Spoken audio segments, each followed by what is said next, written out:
കയ്യേറ്റം ഒഴിപ്പിക്കൽ, മികച്ച ശുചിത്വ മാലിന്യ സംസ്കരണം, നികുതി പരിഷ്കരണം എന്നിവ നടപ്പാക്കിയ മണിയൂർ ഗ്രാമപഞ്ചായത്ത് കേരളത്തിലെ തദ്ദേശ സ്വയംഭരണ സ്ഥാപനങ്ങൾക്ക് മാതൃകയായിരിക്കുകയാണെന്ന് മന്ത്രി എ.കെ. ശശീന്ദ്രൻ പറഞ്ഞു.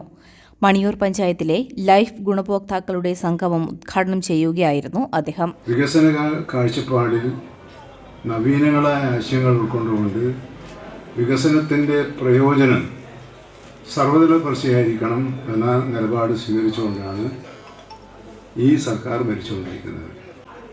നേരത്തെ ഉണ്ടായിരുന്നത് നഗര കേന്ദ്രീകൃത വികസനങ്ങളാണ്. വികസനം ചില പ്രദേശങ്ങളിൽ മാത്രമാണ് കേന്ദ്രീകരിക്കുന്നത്.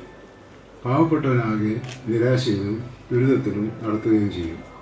അതുകൊണ്ട് വൻകിട വികസന പദ്ധതികൾ നടപ്പിലാക്കി നമ്മുടെ സമ്പദ്ഘടനയ്ക്ക് ശക്തി പകരാൻ ശ്രമിക്കുന്നതോടൊപ്പം തന്നെ ഗ്രാമീണ തലത്തിലുള്ള ജനങ്ങളുടെ ജീവിത നിലവാരം പ്രയാസമനുഭവിക്കുന്നവരുടെ ജീവിത സൗകര്യങ്ങളും വർദ്ധിപ്പിക്കുക എന്ന ദ്വിമുഖ തന്ത്രത്തിലൂടെയാണ് ആ പരിപാടി നമ്മൾ നടപ്പിലാക്കാൻ വേണ്ടി പോകുന്നത്.